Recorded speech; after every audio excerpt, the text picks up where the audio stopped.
बिस्मिल्लाहिर्रहमानिर्रहीम अस्सलाम वालेकुम।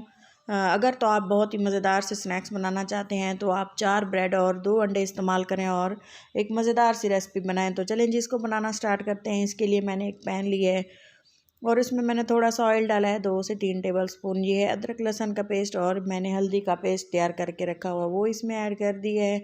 तो इसको हमने थोड़ा सा कच्चापन ख़त्म होने तक पका लेना है और इसके बाद मैंने कूटा हुआ इसमें डाल देना है सूखा धनिया। मतलब कि अगर आप हाथों की मदद से क्रश करके डालेंगे ना तो बहुत ही अच्छा सा टेस्ट आता है। तो इसके अलावा मैं इसमें डाल दूँगी नमक, एक टीस्पून, और इसके अलावा इसमें काली मिर्चों का इस्तेमाल करेंगे। 1 टीस्पून कुटी हुई लाल मिर्चें डालेंगे और ये है थोड़ी सी, ये 2 पिंच के बराबर अजवाइन। इससे बहुत ही अच्छी सी खुशबू आती है और टेस्ट आता है। क्रश की हुई इसमें गाजरें डाल देंगे। आप जो भी सब्जियां डालना चाहें ना आप डाल सकते हैं। बहुत ही मज़ेदार सा इसका ये बैटर तैयार होता है, बहुत ही टेस्टी बनते हैं। शिमला मिर्च डाल देंगे बारीक कटी हुई, और इसके साथ ही बारीक चॉप की हुई है मैंने इसमें डाल दी है बंद गोभी। तो ये तो क्वांटिटी मैंने थोड़ी थोड़ी इस्तेमाल की है। अगर आप ज़्यादा बनाना चाहते हैं ना तो इसमें आप ज़्यादा चीज़ें डाल देंगे। तो इसके साथ ही मैंने इसमें डाल दी है चिली सॉस 2 टेबलस्पून, और यकीन माने इससे इतना बहुत ही ज़्यादा टेस्टी मज़ेदार सा टेस्ट आता है, जायकादार ये चीज़ बनती है। तो एक बार इसको ज़रूर बनाएं। तो इसके साथ ही मैंने 3 मैश पोटैटो इसमें डाल दिए हैं। इसको पहले मैंने 3 आलू थे दरमियाने साइज़ के, इनको बॉईल कर लिया था और अच्छे से इनको मैश कर दिया, और साथ ही 2 से 3 कटी हुई मिर्चें डाल दी हैं हरी, और इस बैटर को अच्छी तरह से मिक्स कर देना है। ये आलू अगर वज़न से देखें तो 300 ग्राम के बराबर थे, और ये देखें बैटर को हमने ज़्यादा नहीं पकाना, हल्का सा इसको कुक करना है। और इसके बाद अंडे जो हैं मैंने इस तरह से कट कर लिए हैं, बॉयल अंडों का इस्तेमाल करेंगे, और 4 स्लाइस मैंने लिए हैं ब्रेड के। बैटर को सबसे पहले हमने ठंडा होने देना है कुछ देर के लिए, रूम टेम्परेचर तक। जब ये आ जाएगा तब हमने इसकी फिलिंग के लिए इसको सेट कर लेना है। फिलिंग आप अपने हिसाब से डालिएगा, मैं इसमें थोड़ी सी नॉर्मल साइज़ में डाल रही हूँ। कुछ लोग इसमें कम इस्तेमाल करते हैं बैटर जो लगा रहे हैं हम आलू और मिक्स सब्ज़ी का, तो मैंने इसमें थोड़ा भर भर के डाला है। बच्चे बहुत ज़्यादा खुश होते हैं, एंजॉय करते हैं। आप भी इसी तरह से घर पे बनाएं। आप रमज़ान स्पेशल में यह रेसिपी मैं आप लोगों के साथ शेयर करने वाली हूँ।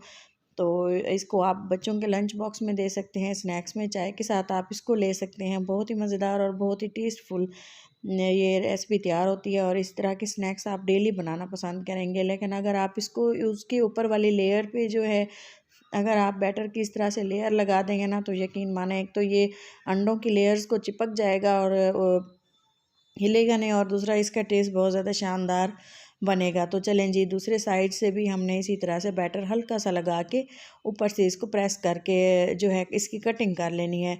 तो अगर आप इसको रमज़ान स्पेशल में अफ्तारी के टाइम दावत में इसको बनाएंगे ना तो यकीन माने मेहमान आपकी वाह वाह करते रह जाएंगे। तो इसी तरह की मज़ेदार सी रेसिपीज़ के लिए मेरे चैनल को सब्सक्राइब कर लें और वीडियो को लाइक कर दें अगर आपको पसंद आ रही हो तो।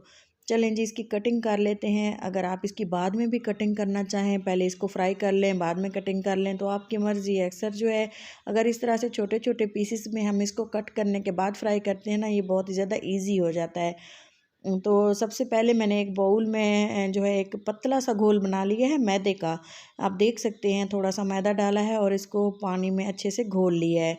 तो आप भी इसी तरह से सबसे पहले घोल बना लीजिएगा, और थोड़े से ब्रेड क्रम्स लिए हैं, इसी तरह से मैंने इसको डिप कर दिया है पानी में। आप बैटर देखें कितना पतला सा है। इससे ये होता है कि एक तो ब्रेड क्रम्स इसे अच्छे से कोट हो जाते हैं, और बाकी जो बैटर है वो बाहर से बिल्कुल भी नहीं निकलता। आप इसको बेफिक्र होकर आराम से फ्राई कर सकते हैं। आप ये नहीं सोचें कि बैटर जो है बाहर आएगा, स्नैक्स टूटेंगे, बिल्कुल भी नहीं होता। आप इस तरह से ब्रेड क्रम्स लगा के दबा दबा के प्रेस कर करके हमने इसको लगाया है, ताकि ये जो है निकले ना बाहर से आटा, और बहुत ही अच्छी सी कोटिंग हो। कोटिंग करने के बाद आपको एक टिप्स है कि ये अगर आप ब्रेड क्रम्स, आपका ऑयल बिल्कुल भी इससे ख़राब नहीं होगा। अगर आप ब्रेड क्रम्स लगाने के बाद, कोटिंग करने के बाद इसको आधे घंटे के लिए इस तरह से छोड़ देंगे ना तो ये अच्छे से सेट हो जाते हैं, और जब इसको फ्राई करते हैं ना ये बिल्कुल भी ऑयल में फैलता नहीं है। तो तमाम जो पीसीस थे इसी तरह से कोट कर लिए हैं जैसा कि आप बताया है। कंप्लीट वीडियो इसलिए वॉच करते हैं, अक्सर लोग फ़र्स्ट टाइम बना रहे होते हैं, तो मैं चाहती हूँ कि जो मेरी वीडियो को ट्राई करे तो उसको बिल्कुल कंप्लीट परफेक्ट सा रिज़ल्ट मिले। तो ऑयल को अच्छे से गर्म होने के लिए छोड़ दिया था। ऑयल तकरीबन नॉर्मल गर्म है, और अब हमने इसमें डाल देने हैं फ्राई किए हुए कोट किए हुए स्नैक्स डाल देंगे और थोड़ी देर के लिए इसको हाई फ्लेम पे रखेंगे और इसके बाद इसकी फ्लेम को हमने लो टू मीडियम कर देना है, ताकि ये जो ब्रेड क्रम्स ऊपर से लगे हुए हैं ना, ये जलना स्टार्ट ना हो जाए। थोड़ा सा इनको डार्क गोल्डन कलर अगर आ गया ना, तो आपको जला हुआ जायका आएगा।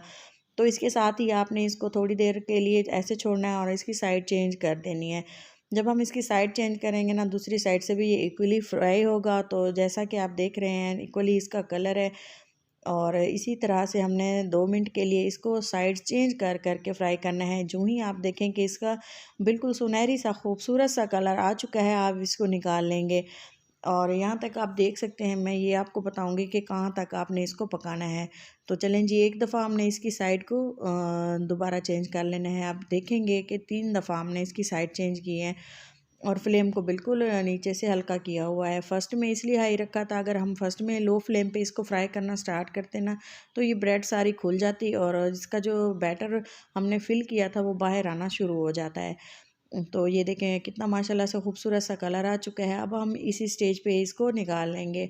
कोई भी चीज़ फ्राई करते हैं ना, तो उसका कलर बहुत ज़्यादा मैटर करता है। और आप भी इसी तरह से मज़ेदार से स्नैक्स बनाएं बच्चों के लंच बॉक्स के लिए, रमज़ान स्पेशल के लिए, इफ्तारी के लिए और किसी भी टी पार्टी के लिए। तो ये बहुत ही ज़बरदस्त सी चीज़ है। उम्मीद है आपको ज़रूर पसंद आई होगी। मैंने इसे आलू में बनाया है, आप इसको चिकन में भी बना सकते हैं।